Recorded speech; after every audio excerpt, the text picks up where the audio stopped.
पश्चिम बंगाल के मालदा से उठी एक घटना ने देश के राजनीति में नया तूफान खड़ा कर दिया है।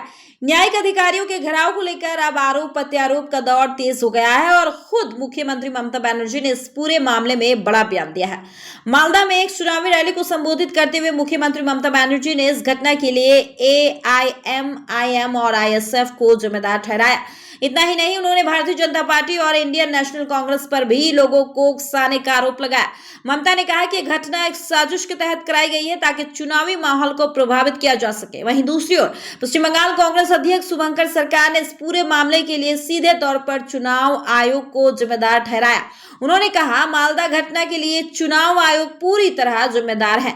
शुभंकर सरकार ने यह भी दावा किया कि कांग्रेस के शासनकाल में राज्य में कानून व्यवस्था बेहतर थी, जबकि वर्तमान में केंद्र और राज्य दोनों सरकारें इस मामले में विफल रही है। अब आपको बताते हैं देश भर में चल रही चुनावी हलचल के बारे में। तमिलनाडु में चुनाव को लेकर तैयारियां तेज है। कांग्रेस के केंद्रीय चुनाव समिति की बैठक दिल्ली में हुई। तमिलनाडु कांग्रेस कमेटी के अध्यक्ष के सेल पेरुथगई ने बताया, पार्टी ने 85% उम्मीदवारों का चयन कर लिया है। बाकी 15% उम्मीदवारों की सूची जल्द जारी होगी। डीएमके गठबंधन में कांग्रेस 28 सीटों पर चुनाव लड़ रही है। वहीं तमिलनाडु के मुख्यमंत्री MK स्टालिन आज तिरुनेलवेली में बड़ा चुनावी दौरा करने जा रही है।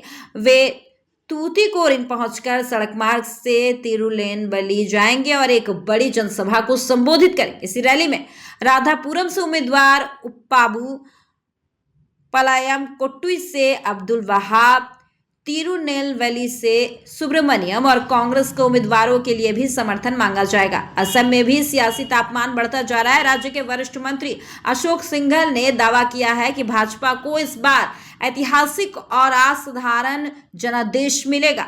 पार्टी लगातार तीसरी बार सत्ता में लौटेगी। उन्होंने यहां तक कहा कि एनडीए गठबंधन सीटों का आंकड़ा शतक तक पहुंच सकता है। देश के कई राज्य पश्चिम बंगाल, असम, तमिलनाडु, केरल और पुदुचेरी में चुनावी माहौल अपने चरम पर है।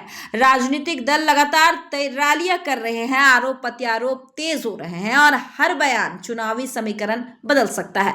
मालदा की घटना अब सिर्फ एक स्थानीय मुद्दा नहीं रही, ये राष्ट्रीय राजनीति का बड़ा मुद्दा बन चुकी है। एक तरफ ममता बनर्जी AIMIM और विपक्षी दलों पर आरोप लगा रही है, वहीं दूसरी तरफ कांग्रेस चुनाव आयोग को जिम्मेदार ठहरा रही है। अब देखना होगा सच क्या है और जनता किस पर भरोसा करती है।